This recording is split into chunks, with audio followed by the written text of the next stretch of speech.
Hi folks, and welcome to episode 34 of the Brighton Jazz School podcast. I'm so excited that you can be here because we have got one heck of a show for you. About a month ago I spoke to one of my all-time heroes, and I don't say that lightly. I've looked up to this person for a long time, musically and also spiritually, and the things that he's done. And of course, I'm talking about the great Ahmed Jamal, and he joined us for an interview, which is so nice of him because he doesn't really do interviews very often. And we were on the phone for a good hour and a half, and let me tell you, it was a life-changing experience for me. So wise and so hip. I can't wait to share it with you. So, he's recently released a new album called Saturday Morning, which is absolutely fantastic, and he has very kindly given us 2 signed copies to give away. So what we're going to do is we're going to try and generate some more likes on our Facebook page. So if you like our page, and that includes the people who have already liked our page, 2 names will be put into a hat and independently drawn, and the 2 people that are drawn will win. So how about that? So if you haven't already, go and check out our Facebook page and click on like, and you'll be in for a chance of winning this fantastic album.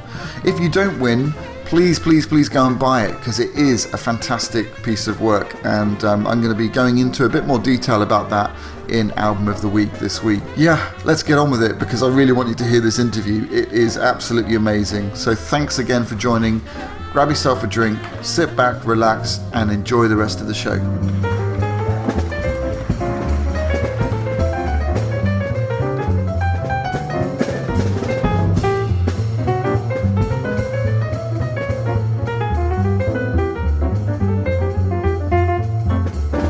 Welcome to Album of the Week, and we are checking out Ahmed Jamal's brand new album called Saturday Morning, which was released just last month. It's been on constant since I've had it. It really is a great album, and as I said before, we've got 2 albums, 2 signed copies to give away, so head on over to our Facebook page and give us a like, and you'll be in for a chance of winning the album. It features Reginald Veal on bass, Haerle Riley on drums, and Manolo Badrina on percussion. Now, you know those wonderful Saturday mornings where you're not working, whatever you do, whether you're a musician or work in an office or whatever. There's a certain feeling that a Saturday morning has, I think, when you've got the rest of the day to just kind of do what you want and relax a bit, read the paper, go out for lunch or whatever. Anyway, if there was music set to that feeling, it would sound like this.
Saturday Morning, the title track. What a wonderful feeling that gives off. Absolutely love it.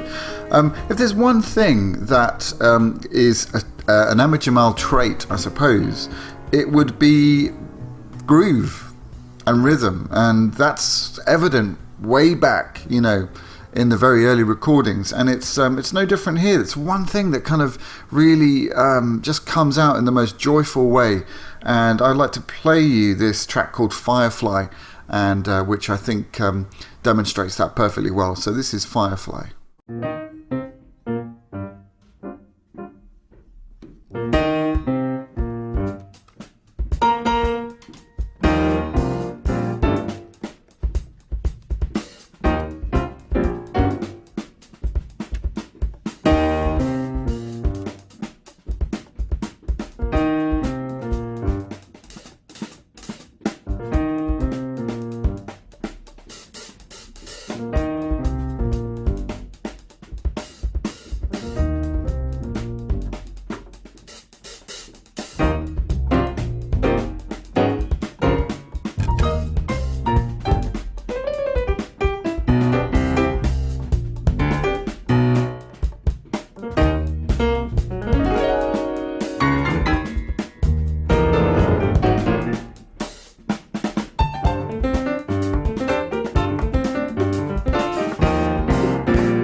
I love that track. It's so much fun, and so many different references to different grooves and things going on. Very interesting, and all, you know, with the kind of overall sense of complete joyfulness. You know, just makes you want to dance. And I don't know about you, but I listen to a lot of piano trios and, you know, the kind of more, I suppose, younger generation, and there seems to be a lot of really cerebral kind of playing going on, you know, very clever stuff. But I love that kind of thing, but you know, it's very hard to dance to, and that's what I love about Ahmad Jamal, is that no matter how cerebral it gets, it always maintains that ability, that natural kind of groove, and that appreciation for the groove, which is just wonderful to hear. I'm going to play you a Duke Ellington number, which is on the record, and it's the great tune, I Got It Bad and That Ain't Good. And check out all the different references to Duke Ellington in this one.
I love listening to Ahmed play ballads. I think it's one of his magical kind of gifts, really, especially Duke Ellington ballads. Absolutely gorgeous.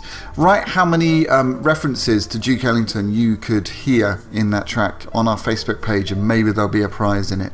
Not promising, but give it a go. See how many you can count. I've got a score here, so we'll compare notes. Good. Okay, moving on. I'd like to play you the very first track of this album, and I highly recommend listening to this album in its entirety because the concept of the whole album is wonderful, and that's something that maybe we're not used to doing anymore because of, you know, iPods and the shuffle mode and everything. But if you can, listen to it all the way through because it really is a wonderful journey.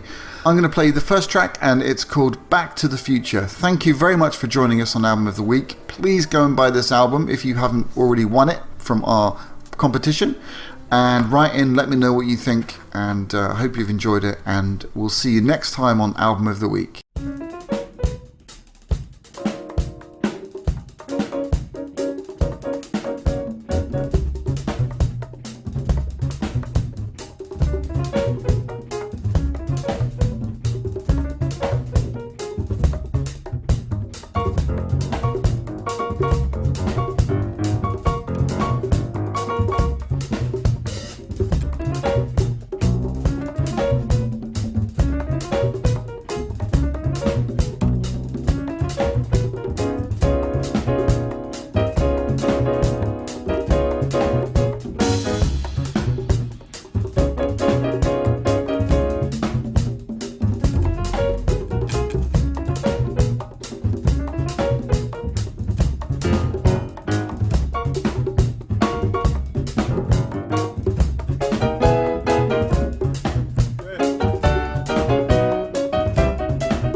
Well, I mean, you've had such a huge influence on the subject of jazz piano, and in particular the trio format, and I just wondered where that influence came from. I mean, using an orchestral approach to the piano, and yet one that is very spacious and delicate. Comes from one of the most important cities in the world for music, my hometown of Pittsburgh. We have phenomenal musicians coming from there, and still grooming some. Still more to come. But Yeah. Billy Eckstein, a great pianist, a great singer, and also played trombone. Billy Strayhorn, the great writer of Duke Ellington's most popular hits, "Take the A Train," "Satin Doll." We have Earl Garner. We have a little tap dancer named Gene Kelly. Yeah, We of have course. Loren Maisel, the conductor. We have the great player Franz Liszt, Earl Weil, George Benson, Roy Eldridge, Earl Hines, a pianist that the world has forgotten about, Dodo Mamarosa, Yeah. who played on Artie Shaw's Summit Ridge Drive records and records with Charlie Parker. He was playing harpsichord years ago before anybody knew about a harpsichord on American classical music being used in what I call American classical music / jazz. Sure. We have Maxine Sullivan, the great singer, Roy Eldridge, George Benson, Stanley Tarantine, and it goes on and on and on. Yeah, yeah. So I get my orchestral approach and my approach to music from my hometown. All of us who come from Pittsburgh Yeah. We're from the same town, but we all have our own style, all our own singular approach to music. Sure. Be it Stanley Turrentine, who no one plays like Stanley, or Ray Brown. Ray Brown plays.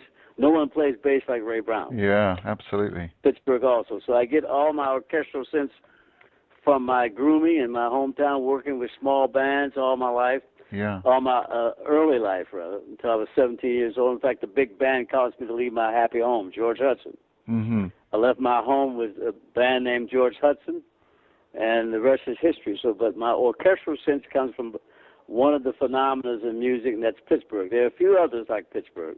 New Orleans, of course. Yeah. Detroit. Memphis.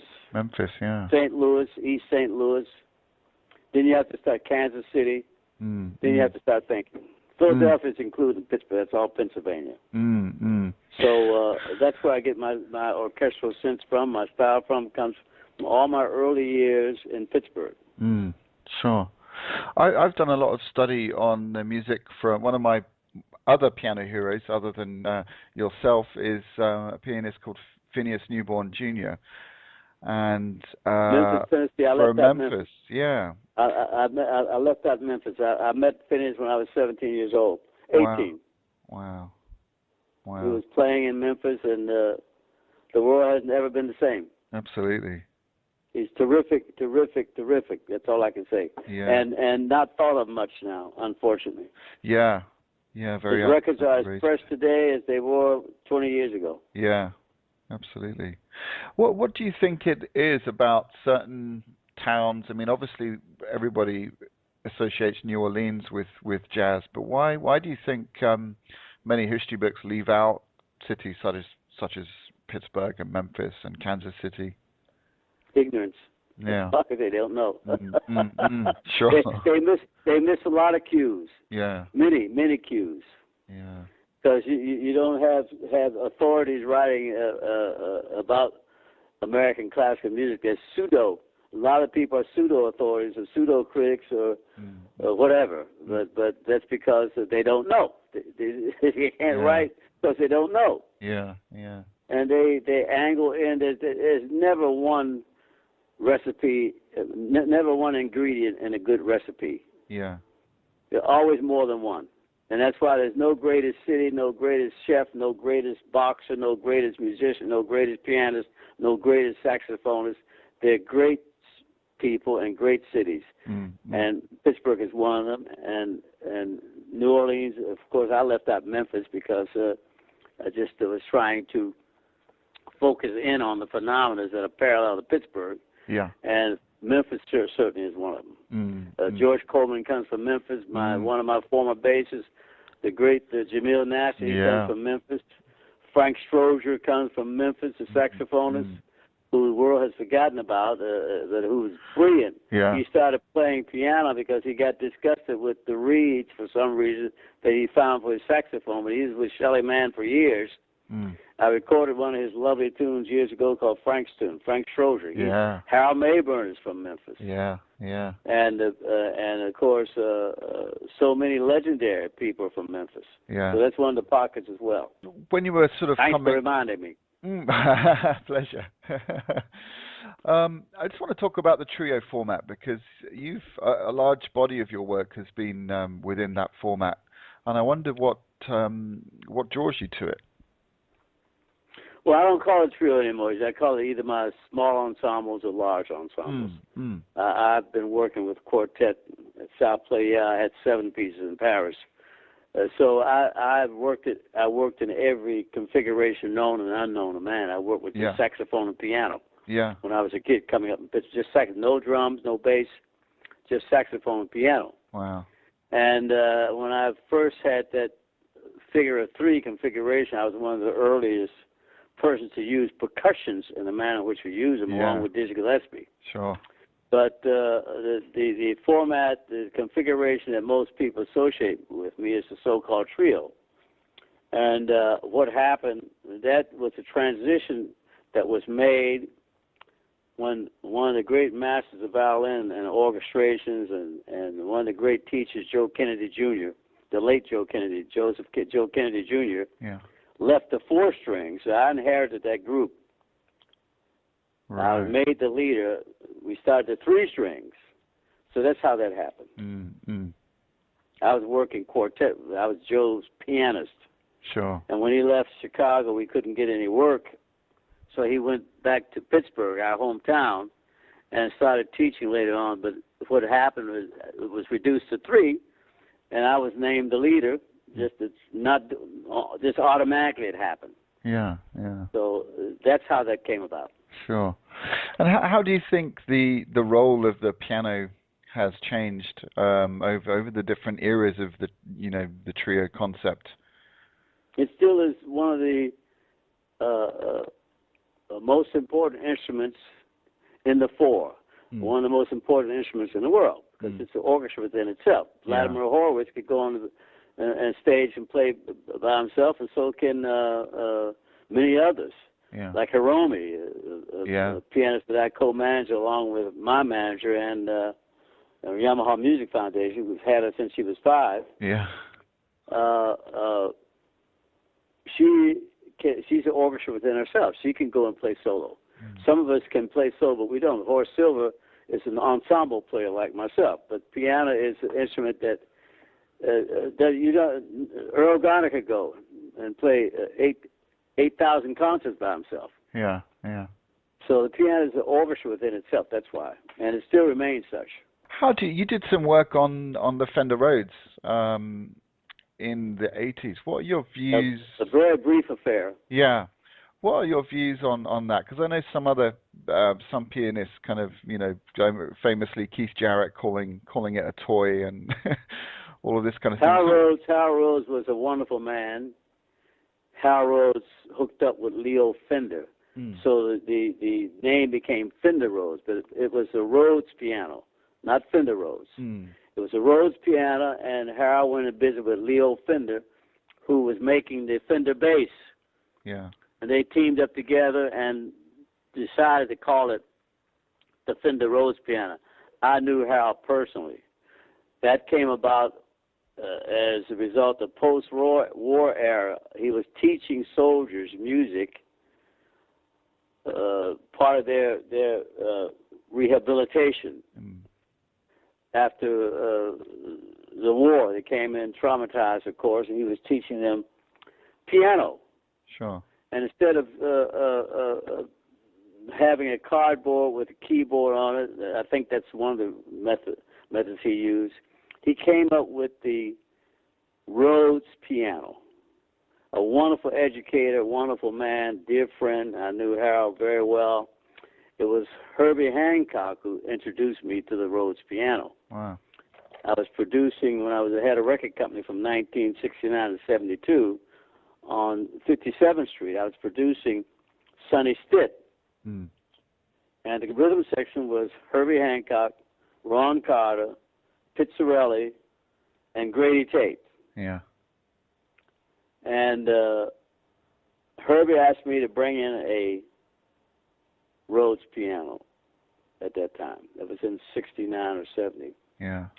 And I had never touched it. And he said, of course, he requested me to bring a Rhodes piano in, and I did. And shortly thereafter, I called Rhodes and introduced myself, and he sent me 2 Rhodes pianos. Wow. And I gave one to Herbie, and I kept one. Wow. So that began my love affair, or whatever you want to call it, with the Rhodes piano for a short while. Yeah, yeah. I still have. I recorded Outer Space, Inner Time on the Rhodes. Yeah. In Montreux, it was malfunction. It was oscillating off of one speaker. Right. A lot of people don't know that, but it was malfunction at that time. Wow. So I used the Rhodes in conjunction with the Steinway for years and years. The acoustical piano was always on stage with me. Yeah. And it was like an L-shaped event because I had the Rhodes front, and I had the Steinway left, and I would switch from one to the other. Sure. Like a pianist, I know Jack Wilson used to do that too. Yeah. But the instrument is very interesting, but the inventor is even more interesting, Harold Rhodes. I'd like to ask you about some of the drummers that you've had in your various trios, and I've had the very best. You certainly have. Could you talk a little bit about them and the different kind of styles and maybe why you hired them, what you were looking for in them as drummers? Well, all my things come as a natural process, Wayne, if I may. It's been a natural occurrence, nothing forced. And another phenomenon, not to reiterate and be redundant in the use of that word, but the fact is that's what happens sometimes in life.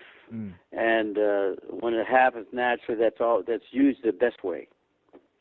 But here again, you have these incredible players coming from New Orleans, whether it's trumpet, drums, piano, all incredible players. Going back to Louis Armstrong's era and before. In this instance, we're talking about some of the great drummers in the world, beginning with Master Vernel Fournier. Yeah. Unbelievable. I was unable to get him when I first became an artist in residence in Chicago after I left New York and decided to stay at the Pershing for a long time, as opposed to going about on the road. That became a bitter thing for me at the time. So I became an artist in residence. I wasn't able to get Vernel Fournier right away. Right. Nor was I able to get Israel Crosby. Two incredible players. Yeah. Very important in musical history, to say the least. Yeah. Yeah. Israel Crosby was busy with Benny Goodman a lot of times, and was busy with a studio band at that time. I can't recall the name right now. In New York, had won the Downbeat Award at 17 years old, and they made the Blues for Israel with Gene Krupa. So it was hard for me to get Israel. I was his pianist at first. When I first landed in Chicago in Israel hired me as his pianist. That was a sitting with Johnny Thompson, playing the late Johnny Thompson on saxophone, Israel Crosby, late Israel Crosby on bass, and me, and myself, rather. Yeah. So later on, I was able to start my own group, and one of the persons I wanted, one of the players I sought, was Israel. So Israel and Vernel were hard to come by, but eventually I got them. Yeah. Then later on, I was in New Orleans after that group broke up. Well, I dissolved that group. It didn't break up. I dissolved that group because I was going to go to New York and go to school and stop touring. It didn't happen because my agent kept insisting I take work. I had, subsequent to Vernel, other drummers from New Orleans, James Johnson. Yeah. People think he's from Pittsburgh, but he's Shreveport, Louisiana. He's Pittsburgh by way of Shreveport, Louisiana. Right. And Idris Muhammad, that's another level altogether. Yeah. Like Vernel. Yeah. He's a man that wrote the drum book for Haerle. Sure. And got tired of being on Broadway. Went with Roberta Flack. He was the staff drummer for Fantasy Records for years. Had his own group, and is still one of the great players of all time. Then I was looking for a drummer. I was doing a date in New Orleans, so here springs Haerle Riley. His first job was with me, and the rest is history. He's known all over the world now. Yeah. He was with Winton for a number of years, and decided to stop that, and he's come back with me now. I call him and ask him was he available, and of course he gives me his priority. Yeah. And is he on the latest record as well? Oh yes, him and Reginald Veal, both. Yeah. In fact, Reginald Veal was with JALC before Haerle was. Yeah. In fact, it was Haerle that introduced me to Reginald Veal, so he's on my two latest, Blue Moon as well as Saturday Morning. Yeah. And one great percussionist also, Manolo Badrina. But we're talking about drummers, so Haerle Riley, Idris Muhammad, Vernel Fournier, James Johnson, all from New Orleans. Just a natural occurrence. Just happened naturally. Wow. I mean, there's something very special about New Orleans drummers and the rhythmic things that come out of that town. There's something very special about New Orleans saxophonists, New Orleans pianists, Yeah. New Orleans bass players. Reginald Buell's from New Orleans. Yeah. But we're talking about drummers, so they're in that special category. Absolutely. Absolutely. I mean, there are other great drummers that come from great cities. Art Blakey is from my city, Pittsburgh. Yeah. Kenny Clark, the expatriate, he's from Pittsburgh. Possibly he was the one person that started the Modern Jazz Quartet. Yeah. Might be. It's rumored that he started the Modern Jazz Quartet. Wow. So we have other drummers that are great from other parts of the world too, and Pittsburgh is one of them. Yeah. Joe Harris. You never heard of Joe, perhaps, but he was Dizzy Gillespie, one of Dizzy Gillespie's early drummers. And if you want to see something phenomenal, get the video Things to Come with Joe Harris playing drums. It's got to be 50 years old. Wow. But that's why there's no such thing as old music. It's good or bad. That's why they're programming Mozart as we sit. And Things to Come, the reference I'm making to Joe Harris, is a baby compared to Mozart. Yeah. So there's no such thing as old music. So if you ever run across Things to Come by Dizzy Gillespie, there's a video with Joe Harris. Right. Another Pittsburgh drummer. I'm going to check that out. Unbelievable. Wow. Unbelievable.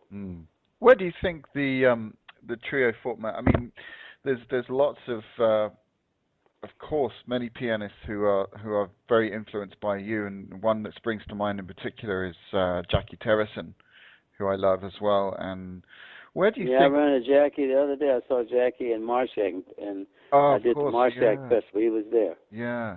Wow. That's a really nice festival, isn't it? He went out with Cedar Walton, Hiromi, and himself. They were doing a piano tour that George Wein put together. Wow. And that's the last time I was telling Jackie about that Proctor Theater here, not too far from my place in New England. Yeah. I went to see that concert with Hiromi and Jackie and Cedar Walton. Wow. They were playing solo. Wow. Jackie's a very good player. Yeah. What do you think of some of the newer sort of trios? I mean, we seem to have a bit of a, I don't know, quite a magical time in jazz with the trio setting, with players such as Brad Mehldau and some of the people who are interpreting like more kind of pop music, but still within the jazz realm. Are you familiar with that kind of stuff? How do you rate it? Brad Mehldau, or you were talking about more the other personalities out there now that are heading the trio format? Yeah, more so the trio format. In general? Yeah. Well, you're not going to find a Bill Evans every day. You're not going to find a Teddy Wilson every day, or Nat Cole every day. In other words, these are people who made statements. Yeah. You're not going to find an Earl Garner every day. So there's a lot of great technical proficiency out there, Wayne. Yeah. That's all I can tell you. Sure. I don't know how far-reaching it's going to be. Because I tell people, if you're in the music business, if you want to study music, the first thing you should listen to is Flying Home by Art Tatum, Slam Stewart, and Tiny Grimes. Yeah. That's a prerequisite for if you're going to seek any advice from Mr. Jamal.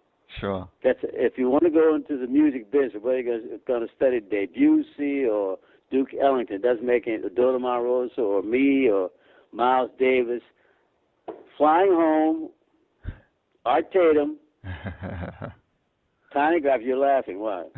Just because I know that record. It's and Slam Stewart. Something else. Yeah. So I don't know if there are those kind of statements being made now, unless they're imitating same. Yeah. I don't know. There's some great players. Haerle is one of them. Yeah. Yeah, she's phenomenal. She's phenomenal. Yeah. Tremendous. Then you have a young man out of Russia, Elder. Yeah. What's his name? Eldar Jarangov. Jarangov, yeah. You have a young man out of Russia. But Russia has always cultivated great pianists, Vladimir Horowitz being one of them. Yeah. So Van Cliburn, that's how he got his fame, going to Russia, playing the Russian in a Russian competition, Tchaikovsky, I guess it was. But in any case, the statements that were made heretofore are not necessarily being made now. These are far-reaching statements that last, like Charlie Parker and Dizzy Gillespie. Yeah. They were revolutionaries. Yeah. And I don't know if this age is devoid of those kind of personalities or not. We have to see. But the Art Tatums and the George Gershwins and the Horowitz, he played the same repertoire, but he played it differently. His touch was another approach altogether. Yeah. So I don't know if you have... See, when I speak of music, I speak in terms of both the American classical music and also the body of work that comprises the European classical music. They're both classical, but one is the American classical tradition and the European classical tradition. Yeah. I specify that because in Pittsburgh we had to study both forms. I was playing Franz Liszt when I was 10 years old in competition. Yeah. So in Pittsburgh we didn't have that line of demarcation, if I may. I think that's what I'm going to use right now, between the European works and the American works. And I hate that when person comes to me and says I play classical music. That's an insult. Yeah, I know what you mean. If you're George Shearing could play a Mozart concerto. Yeah. He could also write Lullaby Birdland. Yeah. Now that's a musician, okay? Yeah, absolutely. Yeah. And George could do it both. Sure. Because he studied both, and we could do it. We people from Pittsburgh, we have to study everything. As long as it's good, we discard the bad. There's bad opera. There's good opera. Yeah. There's good classical works. There's bad. There's good American classical music. There's bad. Yeah. And on and on and on. So we studied whatever we thought was good to study in Pittsburgh. And I don't like this business of saying I only play classical music. Yeah. That's an insult to me. Yeah. An insult to Dave Brubeck. Yeah. An insult to Oscar Peterson. Yeah. An insult to George Shearing. You know? Because in order for us to be successful, we have to know the best of both worlds, or some of the best of both worlds. Sure. No one encompasses all the repertoire. Nobody. Yeah. I don't care if he's studying only the European form or American form. No one can encompass. There's no one turkey that can do it all. Yeah. But we have been trained to at least recognize the value of both areas of expertise, the European tradition and the American tradition. Sure. And that's why you have the George Gershwins and the people who make up the Louis Armstrong, the Ella Fitzgerald, dealing with the oldest voice and the oldest instrument in the world is the human voice, so you can't ignore that. Absolutely. Without that, we wouldn't be talking now. Yeah. That's why I did two, not the reason, but I did two LPs, two projects with 26 of the finest voices in New York City. Yeah, I love that record. The Bright, the Blue, the Beautiful, and Nature Boy, I think it was. Yeah. Cry Young, I think. Cry Young. That's the title. What do you think about, because I know you come to Europe quite a lot, so there seems to be a movement here, I suppose, that is coined as jazz or American classical music, but yet seems to have no reference to anything that is American, and it seems to have a lot of reference to European classical music, and they're calling it jazz, and yet there's no essence of the blues or no essence of bebop, or and these players are really, obviously they're very talented and very technically very good. Do you know what I'm talking about? That kind of Euro jazz or whatever they want to call it. Well, I come to Europe fairly often, but I was away for 20 years. I didn't go from 63 to 83. Oh, wow. Okay. A lot of people don't know that, and I had a friend and brother. I call him my brother because he became like a brother to me, Jean-Francois Debert, who was the owner of Birdology Records. Yeah. And he got me to come back after I did my last concert in 1963. One of the persons appearing on the bill was a great pianist named Hampton Hawes. Yeah. Phenomenal player. Yeah, absolutely. Hampton Hawes and myself were on a bill together, and I didn't come back to Europe until Jean-Francois Debert encouraged me to come back, and as a result, I went back in 1983 and started recording for his company. I have been recording for French companies ever since. But to answer your question, there's an old Ellington song. It don't mean a thing if it ain't got that swing. Yeah, you know yeah, of course. Okay? Enough you said. hear what I'm saying? Absolutely, yeah. He said he wrote a song. It don't mean a thing. It was Ellingtonia. Maybe if he didn't write it, it was Elling. He may not have written it, but it was Ellingtonia. If he didn't write it, it was Ellingtonia. It don't mean a thing. I think that's one of Duke's compositions. Though. I did my first concert at Carnegie Hall was with Duke. Yeah. In 1952, when I was just a kid. Wow. Duke Ellington, Charlie Parker with strings, Billie Holiday, Stan Getz, Dizzy Gillespie, and myself. I'm the only living headliner. Wow. All the rest are gone. But anyway, Duke has a composition. It don't mean a thing. Again, I'm going to be redundant if it ain't got that swing. Yeah. So, all the forms you're hearing, if that element isn't in there, then the recipe lacks something. Okay? I mean, I can hear Don Byas now, or Lucky Thompson, or Paul Gonzalez, and all the wonderful rhythmic things that Dizzy, with his extremely rare virtuosity. Yeah. Extremely rare. Yeah. Still, Yeah. Arturo Sandoval has taken it up, and John Faddis, and a few others. But Dizzy was an extremely skilled technician. Extremely. But he always had to pulse. Whether it was Manteca or things that come with something intricate and beautiful thing, Con Alma and On Wouldn't You. The most successful cover of that, I think, is my recording, because we sold 1 million copies at the Persian. That was included in the Persian release, so he got a free ride. Yeah. But Dizzy always didn't sacrifice pulse, P-U-L-S-E. Yeah. Without pulse, you're dead. If you want to see if a man is living or a woman is living or dead, feel their pulse. That's the first thing. Is that correct? Yes. You take the pulse. Absolutely. In music, the same thing. If it doesn't have a pulse, it's dead. I admire Maurice Ravel to a great extent. One of my favorite composers. He knew what to do inside an orchestra, like Johnny Mandel, like Robert Farnham, like my friend Richard Evans, who was the head of the orchestration department for 17 years at Berkeley. Once he left my group, he went to teaching. But within Bolero, there's a pulse. Yeah. And it's a repetition, but what a beautiful repetition. Over and over, over and over and over again. But what beauty. Yeah. So without a pulse, it's dead. Yeah. Yeah. I don't care how attractive it may be from the standpoint of theory and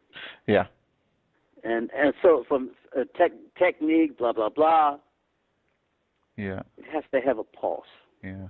Whether you're listening to Ravel or listening to Duke Ellington, it has to have a pulse. Sure. And there's something really magical about what you said. You know, the linking the word pulse to life itself, and I think that's really important.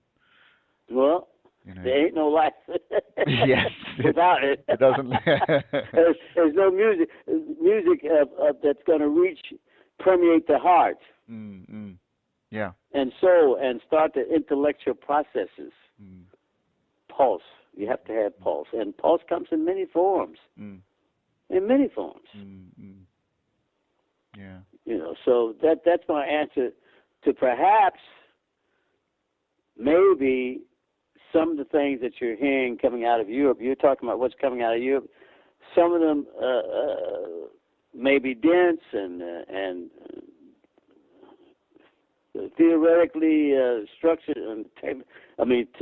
Structured and high tech stuff. But I don't know if that's what you're referring to or not. But I'm saying if it's going to reach the heart and the minds and start the intellectual process, it's not going to do it unless it has pulse. Yeah. I don't care if it's American players or European players or great players like Chucho Valdez and a lot of Cuban players, but all these people that I'm talking about, all the people that are successful in reaching the hearts, their music has a pulse. Yeah.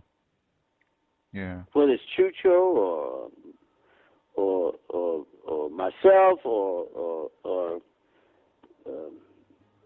whatever, whoever. Yeah. It has to. It contains. I hope my approach has a pulse. Otherwise, it's dead. It's definitely not dead. That's for sure. That we know. That we know.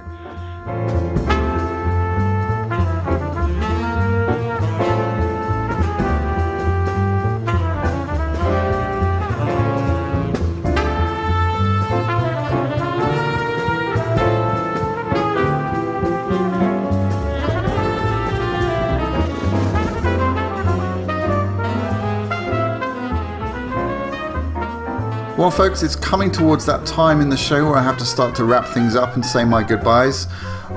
Thank you so much to Ahmed Jamal for giving us his time to do this interview, and thank you very much to Andrew, his manager, who organised the kind of logistics of it.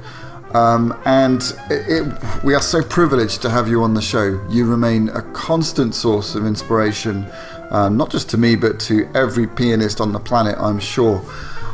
So thank you, and I know you'll be back next week, listeners, for part 2 of the wonderful interview. And what can I say? A living legend. I'm going to leave you with our track of the week, and I've chosen Woody and You because Ahmed made a reference to that in the interview, and it probably is the most successful recording of that tune by Dizzy Gillespie. And this tune comes from the great album Live at the Pershing Lounge, recorded in 1958. So thank you very much for joining us, guys, and we'll see you on another edition of the Brighton Jazz School podcast. We are located at www.brightonjazzschool.com/podcast, and we do have a donation button on there.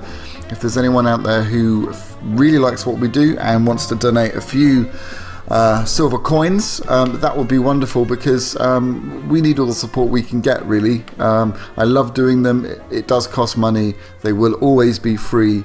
I'm doing this for my love of the music, but any donations are very much appreciated. So thank you once again for joining us, and we'll see you next time on another edition of the Brighton Jazz School podcast. This is your host, Wayne McConnell, signing out.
Bye.